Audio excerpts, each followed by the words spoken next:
রচনা তার শাশুড়ি মা প্রিয়তমা দেবী এবং স্বামী কমলের সঙ্গে বাস করে। আর রচনার এক ননদও আছে, তার নাম হলো প্রিয়াঙ্কা। রচনা ভীষণ পরিমাণে ফ্যাশন করতে পছন্দ করে, তাই যতই তার বিয়ে হয়ে যাক না কেন সে সবসময় ছোট ছোট জামা কাপড় পরে। এমনকি শাড়ি পরলেও সে এমন ভাবে শাড়ি পরে যাতে মনে হয় সে কোনো ওয়েস্টার্ন ড্রেস পরেছে। আর এরকম জামা কাপড় দেখে তার শাশুড়ি মা এবং স্বামী খুবই রেগে যায়। একদিন রচনা একটা জিন্স এবং টপ পরে দোকানে যাচ্ছে, এমন সময়, তুমি এরকম জিন্স টপ পরে কোথায় যাচ্ছ বৌমা? তোমার জন্য তো দেখছি পাড়ে আমাদের বদনাম হবে। বাড়ির বউ এরকম ধরনের জামা কাপড় পরে সবসময় ফ্যাশন করে ঘুরে বেড়াই না। কেন মা, আমি ফ্যাশন করলে কিসের দোষ? আমি এই জামা কাপড় পরে মার্কেটে যাব, আপনি আমাকে আটকাবেন না। আমি তোমাকে এরকম জামা পরে মার্কেটে যেতে দেব না। যখন আমরা এই বাড়িতে নতুন বউ হয়ে এসেছিলাম তখন কি সুন্দর শাড়ি চুড়িদার এসব কিছু পরতাম, কিন্তু তুমি তো দেখছি শাড়ি পরতেই জানো না। যাও গিয়ে শাড়ি কিংবা চুড়িদার পরে এসো, তারপর মার্কেটে যাবে। শাশুড়ি মায়ের এমন কথা শুনে নতুন বৌমা ভীষণই রেগে যায়, আর সে কিছুতেই নিজের জামা পরিবর্তন করতে চায় না, কারণ এটাই তার ফ্যাশন স্টেটমেন্ট। এমন সময় সে তার ননদের দিকে চোখ ঘুরিয়ে দেখে যে তার ননদ একটা হট প্যান্ট এবং টপ পরে বসে আছে। আর এই দেখে রচনা আরো সাহস পেয়ে যায়। হ্যাঁ, আমি বাড়ির বউ বলে আমাকে আপনি ফ্যাশন করতে দেবেন না, কিন্তু আপনার মেয়ে ফ্যাশন করলে কোনো রকম কোনো দোষ নেই, তাই তো? ঠিক আছে, আমি বরঞ্চ জিন্স আর টপ ছেড়ে আপনার মেয়ের মতো হট প্যান্ট পরে আসছি, তাহলে আপনি হয়তো খুশি হবেন। এই কথা বলে রচনা ঘরে চলে যায়। আর এর ফলে প্রিয়তমা দেবী তার মেয়ের উপর রেগে যায়, কারণ সে প্রিয়াঙ্কাকেও সবসময় এরকম ধরনের ফ্যাশনেবল জামা কাপড় পরতে বারণ করে, কিন্তু প্রিয়াঙ্কা মায়ের কথা শোনে না। আর কিছুক্ষণের মধ্যেই বাড়ির বৌমা রচনা হট প্যান্ট এবং ক্রপ টপ পরে মার্কেটে চলে যায়। এভাবেই সেদিনের পর থেকে রচনা কারোর কোনো কথা শোনে না। দিনের পর দিন তার ফ্যাশন আরো বেশি পরিমাণে বাড়তে থাকে। একদিন, ও মাই গড মা, আপনি কেমন বিড়ালের গুয়ের মতো একটা শাড়ি পরেছেন। আপনাকে মোটে এই শাড়ির রংটাতে মানাচ্ছে না। আপনার দেখছি ফ্যাশন সেন্স বলে কোনো জিনিসই নেই। এরকম শাড়ি কেউ পরে নাকি? আমাকে অত ফ্যাশন শেখাতে হবে না, এটা আমার বিয়ের শাড়ি। আর এই শাড়ি পরা দেখেই তোমার শ্বশুর মশাই আমাকে পছন্দ করেছিল, তাই আমার শাড়ির রং সম্বন্ধে তুমি কোনো খারাপ কথা বলবে না। যেমন আপনি তেমন আপনার বর, কারোর কোনো ফ্যাশন স্টেটমেন্ট বলে জিনিস নেই। আমি আপনাকে একটা নতুন শাড়ি দিচ্ছি, রিসেন্ট আমি অনলাইন থেকে পারচেজ করেছি। দেখবেন কি সুন্দর আর কত ফ্যাশনেবল, আপনাকে পরলে কিন্তু অসাধারণ লাগবে। এই বলে রচনা তার শাশুড়ি মাকে নিয়ে ঘরে চলে যায় আর একটা রুমালের মতো শাড়ি বের করে নিয়ে আসে। আর সেই শাড়ি রচনা তার শাশুড়ি মাকে পরতে বলে, কিন্তু এমন রুমালের মতো শাড়ি পরলে শাশুড়ি মায়ের গায়ের কোনো অংশই ঢাকা পড়বে না। এর ফলে প্রিয়তমা দেবী তার বৌমার উপর রেগে গিয়ে বলে, তোমার তো দেখছি কোনো লজ্জা বলে জিনিস নেই, তুমি এই রুমালের মতো শাড়ি আমাকে পরতে বলছো? আর তুমি নিজেই বা এরকম অসভ্যের মতো শাড়ি কিনেছো কেন? আমি তোমাকে কতবার বলেছি ফ্যাশনের নামে উল্টোপাল্টা জিনিসপত্র পরবে না। কি বলছেন মা, আপনার কোনো আইডিয়া আছে? এটা স্পেশাল ডুব্বসাচি কালেকশন, আর ডুব্বসাচির ওয়েবসাইট থেকে আমি এটা কিনেছি, 20,000 টাকা দাম, আর আপনি এটাকে রুমাল বলে অপমান করলেন। সত্যি আপনার এই শাড়ি পরার কোনো যোগ্যতা নেই দেখছি। সেই শাড়ির দাম 20,000 টাকা শুনি প্রিয়তমা দেবী অজ্ঞান হয়ে সেখানেই পড়ে যায়, কারণ ওরকম একটা রুমালের মতো শাড়ি, তাও আবার কালো রঙের, সেটা নাকি 20,000 টাকা দাম। এমন কথা শুনে শাশুড়ি মা নিজের কানে বিশ্বাস করতে পারে না। এর ফলে প্রিয়তমা দেবী কোনো মতেই তার বৌমার সঙ্গে আর কথা বাড়াতে চায় না। এভাবেই দেখতে দেখতে কিছুদিন কাটে। আর একদিন শ্বশুরবাড়ির সবাই বৌমাকে চা নিয়ে আসতে বললে রচনা ফ্যাশন শোতে হাঁটার মতো হাঁটতে হাঁটতে চা নিয়ে চলে আসে। এ আবার কেমন হাঁটা গো বৌদি? তুমি এরকম কার্টুনের মতো হাঁটতে হাঁটতে চা নিয়ে আসছো কেন? তোমাকে মোটেই ভালো লাগছে না। আর দেখি তুমি আমার জন ব্র্যান্ডের হাই হিলটা পায়ে পড়েছো। তুমি একবার আমাকে জিজ্ঞাসা করলে না কেন? আমার ফ্যাশন শোয়ে হাঁটা নিয়ে কোনো রকম কোনো কথা বলবে না, আর তোমাকে জিজ্ঞাসা করার আমি প্রয়োজন মনে করিনি। তোমার ঘরের বাইরেই জন ব্র্যান্ডেড হাই হিলটা পড়েছিল, আর এটা দেখা মাত্রই আমার ভীষণ পছন্দ হয়েছে, তাই আমি তুলে নিয়েছি।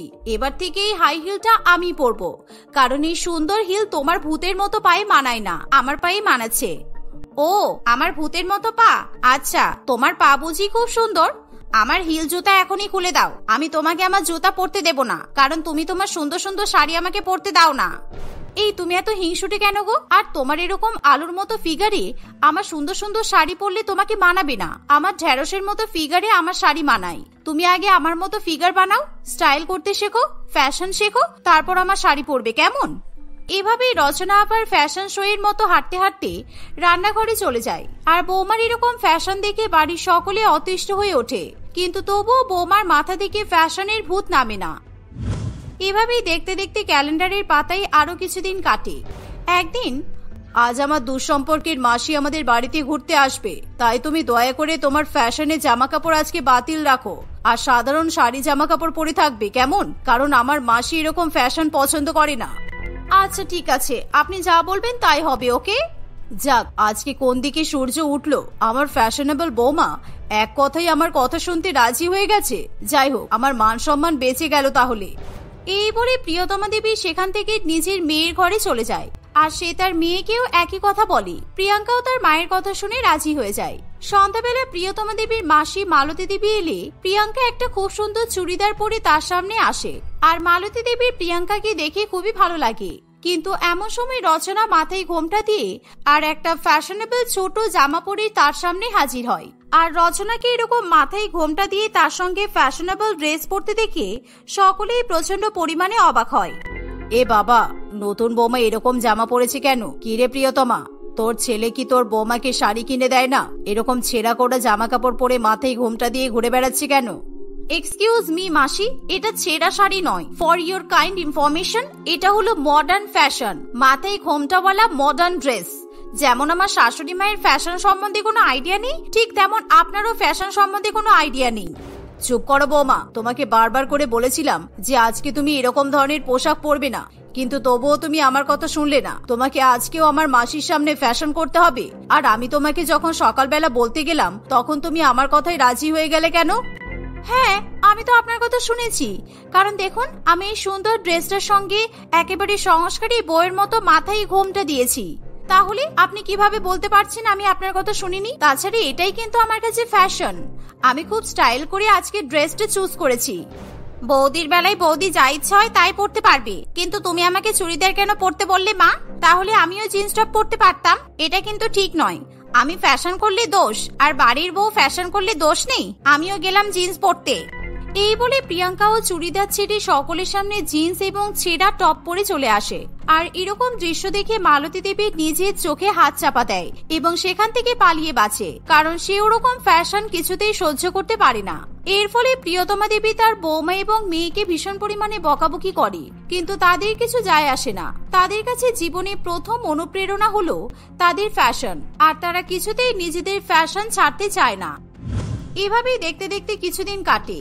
আর একদিন রচনা তার বান্ধবীদের সঙ্গে শপিং মলে দেখা করতে যায়। তখন রচনার বান্ধবীরা খুব সুন্দর সুন্দর শাড়ি পরে আসে, কিন্তু রচনার শাড়ি পরার স্টাইল একটু অন্য ধরনের হওয়ায় রচনার বান্ধবীরা রচনাকে নিয়ে মজা করতে শুরু করে।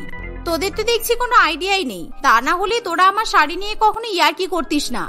অবশ্য তোরা কি করে বুঝবি গরিব পরিবারের বউ তোদের স্বামীরা তোদেরকে বেশি দামি জামা কাপড় কিনে দিতে পারে না, তাই আমার দামি ফ্যাশনেবল শাড়ির মর্ম তোরা বুঝতে পারবি না। বাদ দে, তোর দামি ফ্যাশনেবল শাড়ির মর্ম বোঝার কোনো দরকার নেই। তোকে বড্ড খারাপ দেখতে লাগছে, আর তোর এরকম ফ্যাশনেবল জামা কাপড় পরার জন্য তোর সঙ্গে বসতেও আমাদের লজ্জা করছে। দেখ, সবাই তোর দিকে তাকিয়ে তাকিয়ে হাসছে। তুই প্লিজ পরের দিন এরকম জামা কাপড় পরে আসিস না। আমার স্টাইল, আমার জামা কাপড়, আমার যা ইচ্ছা হয় আমি তাই পরবো, আর যে তাকাচ্ছে তাকিয়ে থাকুক, আমার তাতে কিছু যায় আসে না। বরঞ্চ আমার তোদের সঙ্গে বসতে লজ্জা করছে, কারণ তোরা খুব সাধারণ জামা কাপড় পরেছিস, আর আমি এত টাকা খরচ করে শাড়ি জামা কাপড় কিনি। সুতরাং সবাই যদি আমার দিকে তাকিয়ে থাকে তাতে আমার ভালোই লাগে। ঠিক আছে বাবা, তোর ফ্যাশন দেখে আমরা আর হাসবো না। তুই এবার চুপ কর, তুই ঝগড়া করিস না। চল আমরা খাওয়া দাওয়া করে বাড়িতে ফিরে যাই, তা না হলে কিন্তু শাশুড়ি মা আবার রাগ করতে পারে। তোরা খাওয়া দাওয়া করে শ্বশুর বাড়িতে ফিরে যাবি? সবে মাত্র রাত 9টা বাজে। তোরা তাহলে চলে যাস, আমি এখন পার্লারে যাব নেল এক্সটেনশন করাতে, তারপর পেডিকিওর করাবো, ফেসিয়াল করাবো, অনেক কাজ আছে রে।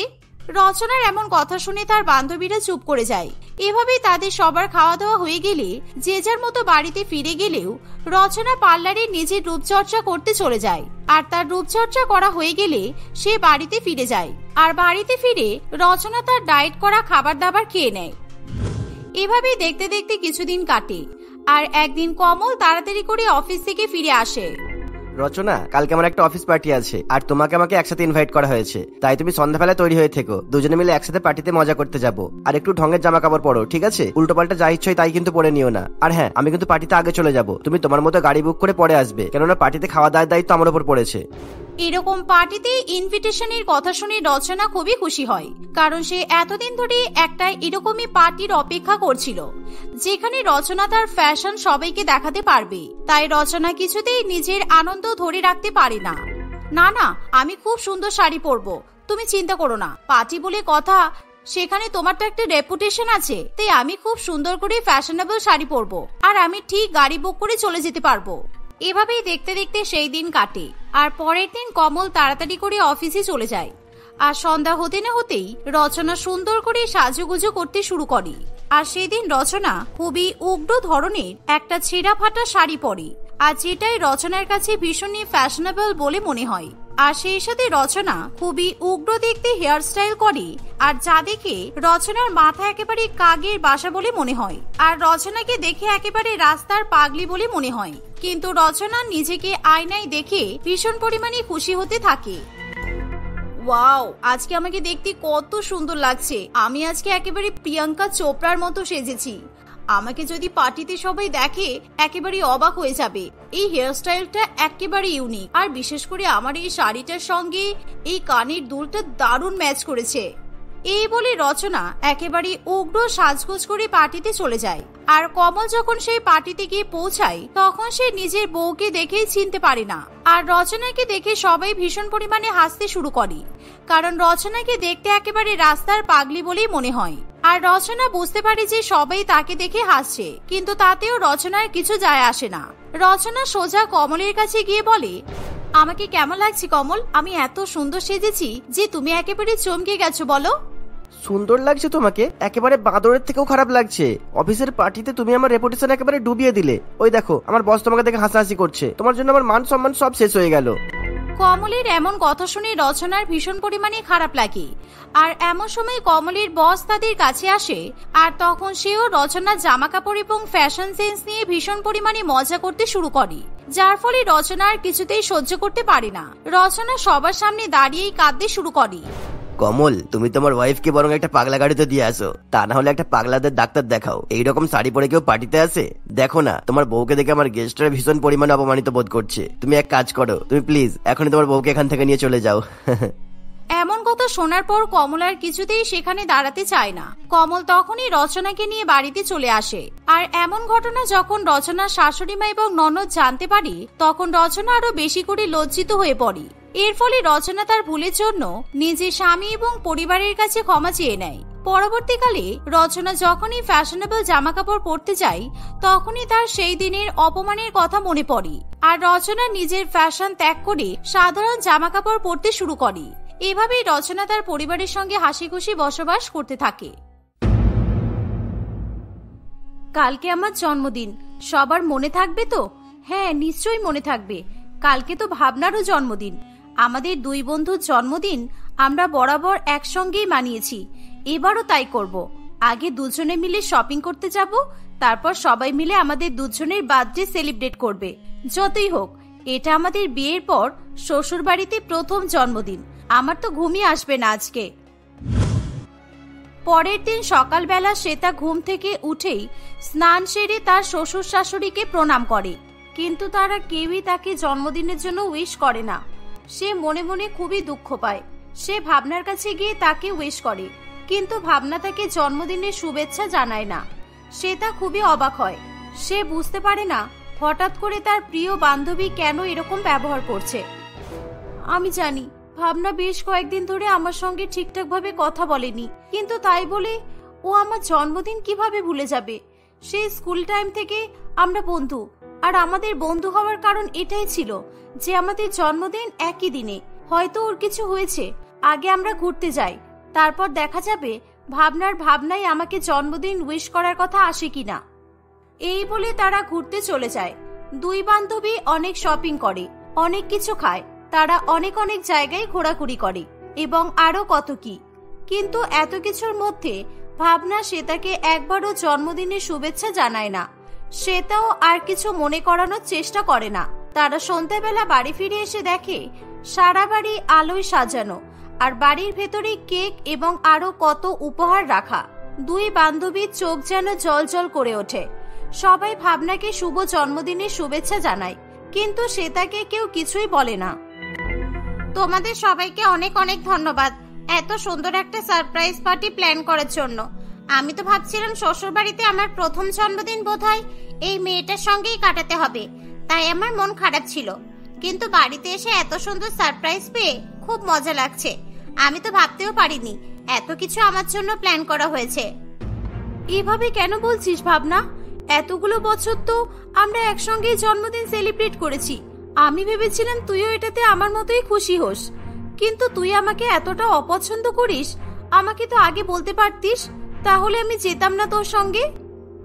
ইমোশনাল ব্ল্যাকমেল করিস না তো। তুই ঘুরতে গেছিস, খেয়েছিস, নিজের জন্য শপিং করেছিস, তোর বার্থডে সেলিব্রেশন হয়ে গেছে, এবার আমারটা আমাকে এনজয় করতে দে। এসব শুনে শ্বেতা তার নিজের হাতে শপিং ব্যাগগুলো ভাবনাকে দিয়ে দেয়।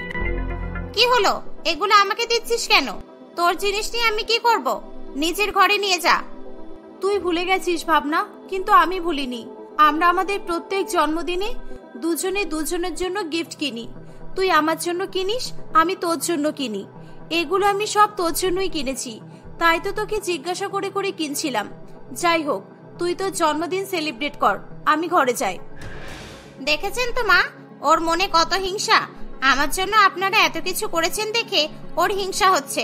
যা, চলে যা নিজের ঘরে, আর চিন্তা করিস না, তোর গিফটও তুই ঠিক পেয়ে যাবি।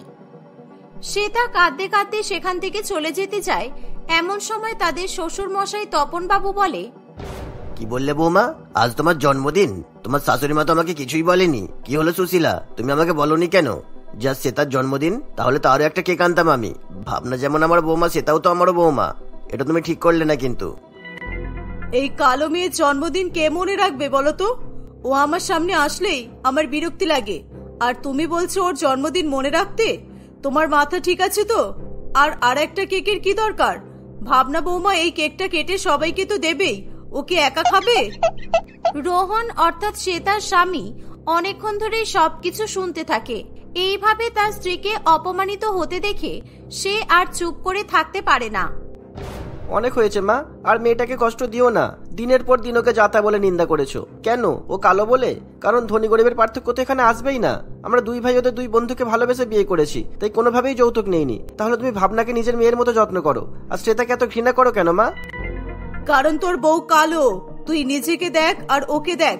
তোর মতো এমন একজন রাজপুত্রের মতো ছেলের সঙ্গে এরকম কালো পেতনিকে মানাই কখনো? তোর কিভাবে এই মেয়েকে পছন্দ হলো কে জানে।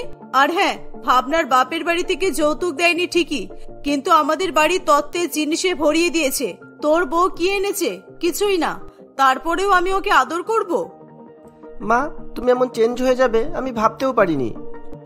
রোহনের কথা শেষ হওয়ার আগেই শ্বেতা তাকে থামিয়ে দিয়ে বলে, তুমি আমার জন্য মায়ের সঙ্গে এরকম ব্যবহার করো না রোহন। তুমি চলো এখান থেকে। হ্যাঁ শ্বেতা, তুমি ঘরেই চলো। এই বলে রোহন শ্বেতাকে নিয়ে সেখান থেকে চলে যায়। শ্বেতা আর ভাবনা একই কলেজে পড়তো। সেখানে তাদের পরিচয় হয়েছিল রোহন এবং সোহম দুই ভাইয়ের সঙ্গে, আর তারা একে অপরকে পছন্দ করে বিয়ে করার সিদ্ধান্ত নেয়। সোহম এবং ভাবনার বিয়েতে তাদের মা সুশীলা দেবীর কোনো আপত্তি না থাকলেও শ্বেতার রং অত্যন্ত কালো হওয়ার দরুন রোহন এবং শ্বেতার বিয়ের জন্য সুশীলা দেবী কিছুতেই রাজি হয়নি। শ্বেতা কালো হওয়ার সঙ্গে সঙ্গে অনেক গরিব ছিল। এত কিছুর পরেও রোহনের জেদের কাছে হার মেনে সুশীলা দেবী তাদের বিয়েটা মেনে নেয়। কিন্তু বিয়ের পর থেকেই সুশীলা দেবী দুজনের সঙ্গে দুরকমের ব্যবহার করতে থাকে। বিয়ের পর প্রথম দিন তারা রান্না করতে গেলে ভাবনা এবং শ্বেতা সুশীলা দেবীকে জিজ্ঞাসা করে তারা কি রান্না করবে। তার উত্তরে সুশীলা দেবী বলে, ভাবনা, তুমি পনির বানাও আর পায়েস বানাও। তোমার শ্বশুর মশাই পনির খেতে ভীষণ ভালোবাসে, আর আমি পায়েস খেতে ভালোবাসি। তুমি যা ফর্সা, তাতে তোমার এসব সাদা সাদা জিনিস বানানোই ঠিক হবে। খুব বানাবে কিন্তু। এই বলে সুশীলা দেবী এবং ভাবনা হাসাহাসি করতে থাকে।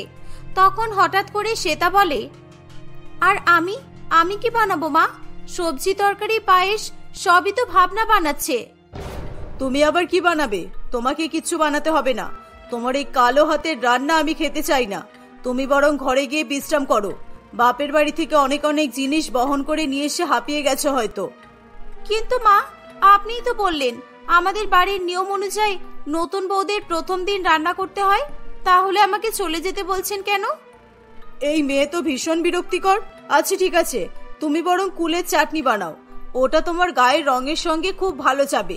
কালকেই তোমার শ্বশুরমশাই কুল নিয়ে এসেছে, ওটাই বানিয়ে নাও। এই বলে সুশীলা দেবী সেখান থেকে চলে যায় আর তারা দুই বন্ধু রান্না করতে শুরু করে। তুই মায়ের কথায় কিছু মনে করিস না, বুঝলি? আসলে তোদের বিয়েটা তো ওনার অমতে হয়েছে, তাই উনি একটু রেগে আছেন। তোর উপরে তো রেগে নেই ভাবনা, তুই চিন্তা করিস না। তুই নিজের মতো রান্না করতে থাক, তোকে এসব ভাবতে হবে না।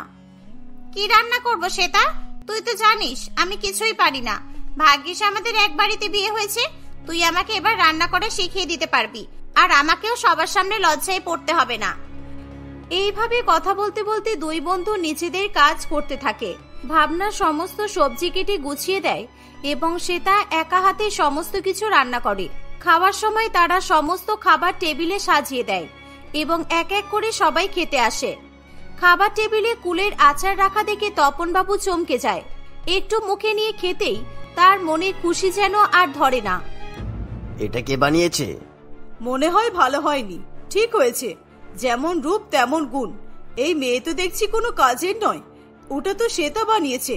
ওরকম কালো কালো রান্না ওর মতো কালো ভূত ছাড়া আর কে বা করবে? কি ভেবে যে এর নাম শ্বেতা রেখেছে কে জানি। কালো মেয়ের নাম শ্বেতা, কানা ছেলের নাম পদ্মলোচন। মা, তুমি এইভাবে সবার সামনে শ্বেতাকে অপমান করো না। আর নামটা ওর মায়ের, ওকে জন্ম দিতে গিয়ে ওর মা মারা যায়, তাই ওর বাবা মায়ের নামে ওর নাম রাখা হয়। তাহলে ভাব তুই কেমন মেয়ে বাড়িতে এনেছিস। যেই মেয়ে জন্ম নেওয়ার পরই মাকে খেয়ে বসে আছে, সে কখনো ভালো গৃহিণী হতে পারে? তোমরা একটু চুপ করবে? শ্বেতা মা, তুমি এদিকে এসো, এই নাও তোমার উপহার। এই বলে তপনবাবু শ্বেতাকে আশীর্বাদ করে কিছুটা টাকা দেয়। সেই কবে এমন কুলের চাটনি খেয়েছিলাম মনেই নেই। আমার মা বানাতে এমন কুলের চাটনি। তোমার হাতে চাটনি খেয়ে আমার মায়ের কথা মনে পড়ে গেল। এত আদিক্ষেতা না করে বাকি খাবারগুলো খেয়ে দেখো। ওগুলো আমার ভাবনা মা বানিয়েছে। কত কিছু বানিয়েছে মেয়েটা, আমার তো দেখেই অবাক লাগছে। আর এই মহারানী এতক্ষণ ধরে শুধু এই কুলের চাটনি বানিয়েছে। যত সব। এত কিছু শুনেও ভাবনা কিছুই বলে না দেখে শ্বেতা খুবই অবাক হয়। যতই হোক তারা ছোটবেলার বান্ধবী, দুজনে দুজনের হয়ে কথা বলবে, এটাই তো স্বাভাবিক। এসব ভেবে দুঃখ হয় শ্বেতার। এইভাবেই দিন কাটতে থাকে। যতই দিন যেতে থাকে ততই শ্বেতার প্রতি তার শাশুড়ি মায়ের ব্যবহার খারাপ হতে থাকে। সুশীলা দেবীর দেখা দেখি ভাবনাও শ্বেতার সঙ্গে খারাপ ব্যবহার করে। একদিন সুশীলা দেবী আর ভাবনা তৈরি হয়ে কোথাও যাচ্ছে। এই দেখে শ্বেতা বলে, তোরা কোথায় যাচ্ছিস ভাবনা? আগে বলবি তো। একটু দাঁড়া, আমি এখনই চেঞ্জ করে রেডি হয়ে আসছি। 5 মিনিট লাগবে, একটু দাঁড়িয়ে যা, বুঝলি? অনেকদিন আমি আর তুই কোথাও ঘুরতে যাইনি, আর আজকে তো মাও যাচ্ছে, খুব মজা হবে। তোকে একবারও বলেছি আমরা যে তোকে নিয়ে যাব? কিরকম নির্লজ্জ হয়ে যাচ্ছিস দিন দিন। নিজেই নিজেকে ইনভাইট করে নিচ্ছিস। চুপচাপ নিজের কাজ কর, আমাদের ফিরতে দেরি হবে আর আমরা খেয়েই ফিরবো।